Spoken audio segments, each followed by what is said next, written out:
We are joined by Professor Okey Igobeli from University of Waterloo. He is the director of the Science and Business program. Peer assessment is really a very critical piece in learning and my approach to, teaching students. And the reason is, or one of the core reasons is really because of what is called course of knowledge. Some of you may be familiar with that. So over time, instructors and professors may find it difficult remembering how hard understanding concepts are. So there is strong value in terms of peer-to-peer learning, where somebody that just recently understood a concept is in a far better position, if you ask me, to explain it to somebody else. One of the feedback I got was reading other people's work allowed them to go deeper in areas that ordinarily they wouldn't have learned anything about, right? So it kind of scaled what I share with them in class. So as they are grading, so again, one student will grade 5 other reports, right? And that way they get to go in depth in different aspects of the course material beyond what I've done. So really it expanded the scope of what I can do. All aspects of my teaching, like, assignments, presentations, lectures, is the why. So I need to communicate to the students, why is it important that you assess each other? Going in, that was my own apprehension, that this is a lot of work for my students. Like how are they gonna do all this work on top of doing the assignments?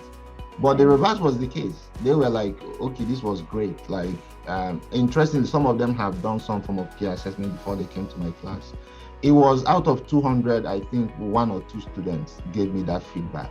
So it's really, really not significant at all. The students say, would have, preferred that I was the only one that assessed their work, right?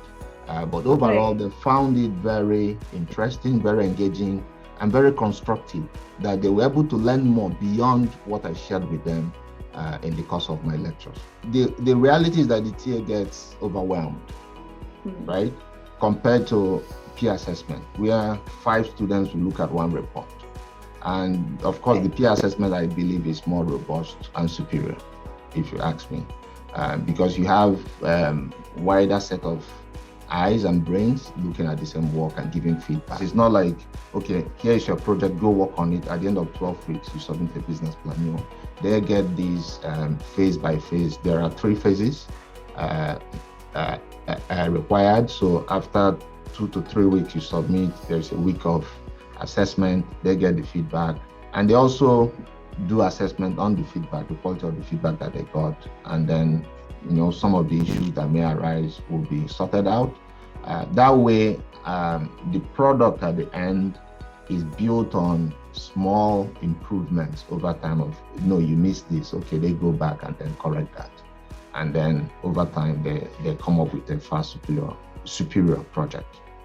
I give very clear examples, one, on what I mean by high quality feedback. And then they would have described that feedback on feedback or feedback on assessment. So students will actually go in. So I don't use peer assessment once. So once you figure out that part of your grade is based on the quality of feedback you get, you are on the hook to make sure you give feedback that are constructive and helpful for the student to improve